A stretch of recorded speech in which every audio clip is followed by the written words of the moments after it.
Good morning. Thanks for joining us. I want to start by sharing a couple verses from Proverbs.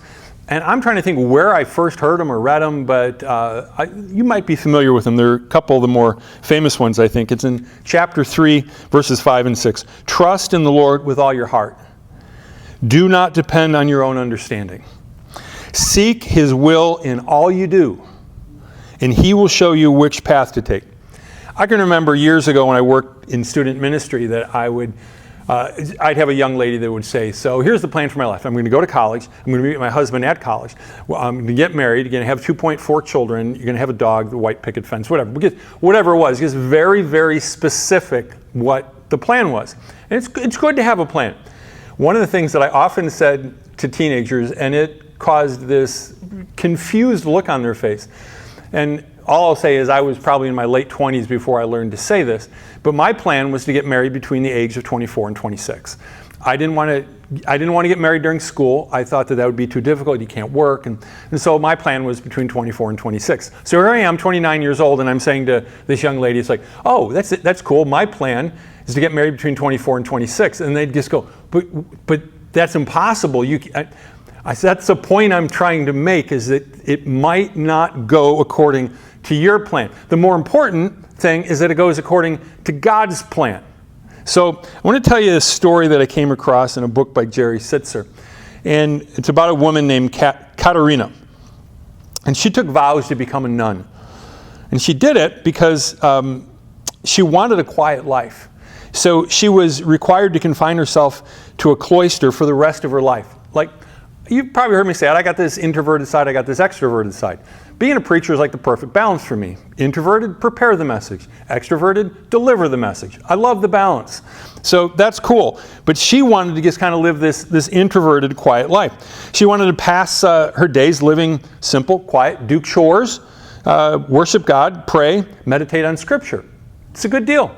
That's what she wanted to do. She had a plan for her life. Just like I did, get married between 24 and 26. But Katerina lived in a time where things were really changing. The Reformation was happening in Europe. And she could avoid it no more than the Pope could at that point. And her convent was closed. And her friends were married off to ex-priests. It was just kind of like, I don't know, it was like some game show or something, reality TV show. You've got all the ex-nuns and all the ex-priests, and now we're going to, match them up. But she couldn't find a priest, and she was without home and livelihood. But the man who took charge of finding husbands for her fellow nuns when he couldn't find a husband for her, he married her. So it's kind of like, well, let's see, we're picking teams here, and everybody else got picked. We didn't get picked, so all right, they end up together. They had 6 children. Well, it's a far cry from none, I'll say that, okay? Their home served as a center for hospitality for hundreds of people. It was full of music, conversation, and activity. The exact opposite of what her dream and her plan was for her life.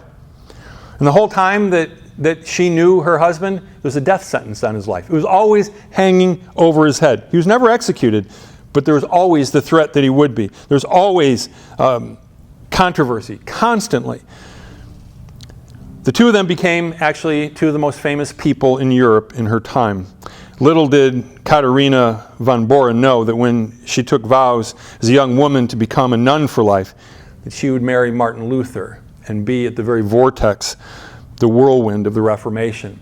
Now, for my Catholic friends that are listening today, sometimes we don't have the same warm fuzzies towards Martin Luther that maybe some other people do.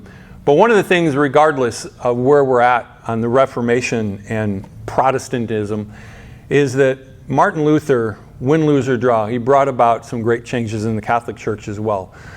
When was the last time you bought indulgences? That's my point. But I just thought it's a fascinating story of a person whose life didn't go anything like what she expected it to, and yet I do believe she was greatly used of God. May your life also be greatly used of God. May God direct your steps today.